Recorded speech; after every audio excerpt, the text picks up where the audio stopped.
अब आज की उस दस्तक के बारे में बताते हैं जो बताती है कि एक दल छोड़कर दूसरे को जिताने की गारंटी नहीं चलती है। इस दस्तक को समझने के लिए आपको फरवरी महीने का एक वीडियो याद कराते हैं। याद करिए, फरवरी में जब उत्तर प्रदेश में राज्यसभा की 10 सीटों पर चुनाव हो रहा था, 11 उम्मीदवार खड़े थे। तब क्रॉस वोटिंग करके समाजवादी पार्टी के इन विधायकों ने बीजेपी के 8वें उम्मीदवार को जितवा दिया था। इस वीडियो में तब समाजवादी पार्टी के मनोज पांडे, अभय सिंह, राकेश पांडे एक तरफ खड़े दिखे। दूसरी तरफ खड़े थे अखिलेश यादव के 3 और विधायक, राकेश प्रताप सिंह, पूजा पाल और विनोद चतुर्वेदी। साइकिल के सिपाही अंतरात्मा के नाम पर तब क्रॉस वोटिंग करते हैं। कुछ दिन बाद इनमें से कई विधायक वाई श्रेणी की सुरक्षा पाते हैं। फिर लोकसभा चुनाव में ये बागी विधायक बीजेपी को जिताने की कोशिश में जुट गए। लेकिन क्या हुआ? आज हमने इन्हीं विधायकों का रिपोर्ट कार्ड भी निकाला है जो अपनी विधानसभा में वोट की बढ़त दिलाने की गारंटी लेकर बीजेपी की मदद करने के लिए बगावत तो किए, लेकिन क्या ये किसी काम के निकले? सबसे पहले अभय सिंह को देखिए। ये उत्तर प्रदेश की गोसाईगंज विधानसभा से समाजवादी पार्टी के विधायक हैं जो अंबेडकर नगर लोकसभा में आती है और फैजाबाद लोकसभा से सटी हुई सीट है। बीजेपी ने अंबेडकर नगर और अयोध्या सीट जीतने के लिए गोसाईगंज सीट से समाजवादी पार्टी विधायक अभय सिंह को अपने साथ जोड़ा ही नहीं, बल्कि उन्हें वाई श्रेणी की सुरक्षा मुहैया कराई थी। लेकिन यहां क्या हुआ? अभय सिंह की विधानसभा गोसाईगंज में एसपी कैंडिडेट लालजी वर्मा को बीजेपी कैंडिडेट से 17,462 वोट ज्यादा मिले और जो अभय सिंह का घर अयोध्या में आता है वहां भी वो बीजेपी को नहीं जिता पाए। यानी अभय सिंह दल बदलकर जो जिम्मेदारी पाए उसमें कामयाब साबित नहीं हुए।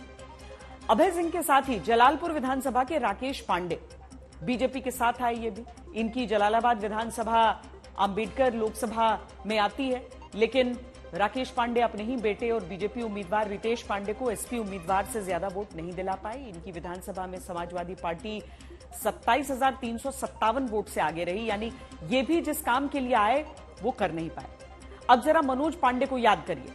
ऊंचाहार विधानसभा से समाजवादी पार्टी के विधायक जिनकी विधानसभा रायबरेली लोकसभा में आती है, अमेठी से सटी हुई है। मनोज पांडे के घर खुद गृह मंत्री तक भी इसी चुनाव में गए थे, लेकिन मनोज पांडे कुछ नहीं कर पाए। रायबरेली लोकसभा में बीजेपी प्रत्याशी की 3,90,000 वोट से हार हुई राहुल गांधी के खिलाफ। अब 2 नाम एक साथ देखिए, राकेश प्रताप सिंह जो गौरीगंज से विधायक हैं और महाराजी देवी जो अमेठी से समाजवादी पार्टी की विधायक हैं। अमेठी लोकसभा में स्मृति ईरानी को जिताने के लिए बीजेपी इन्हें अपने साथ लेकर आई, लेकिन ये किसी काम नहीं आए। महाराजी देवी की विधानसभा में स्मृति ईरानी किशोरीलाल शर्मा से 40,000 वोट से पीछे रही।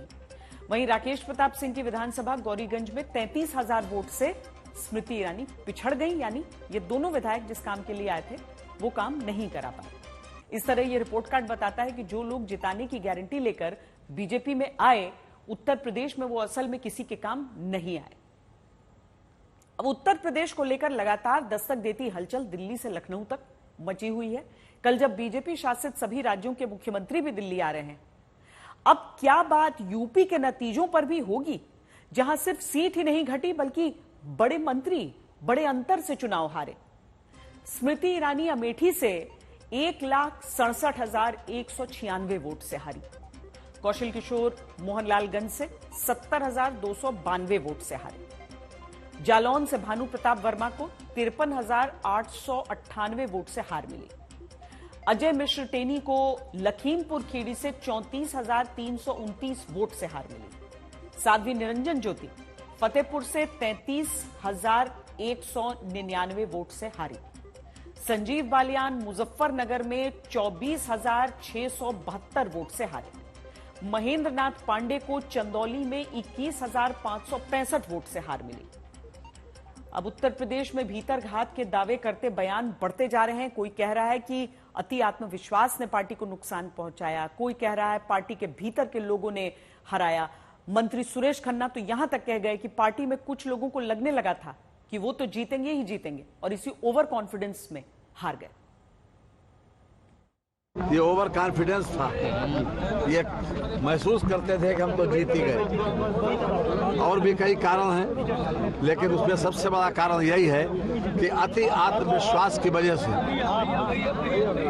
ये हमको सीटें कम मिली। देखिए, एक दो लोगों के बयान जो आरक्षण के मुद्दे 400 पार होगा तो हम आरक्षण बदल देंगे, गलत था। और उस पर मोदी जी ने उसका जवाब भी दिया सभी ने।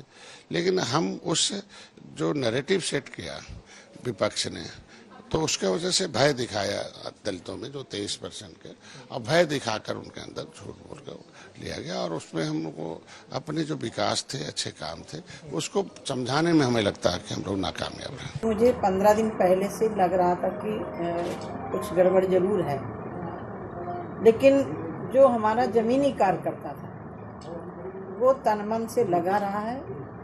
उसका परिणाम यह है कि 4.5 लाख 5 के लगभग वोट मिला है।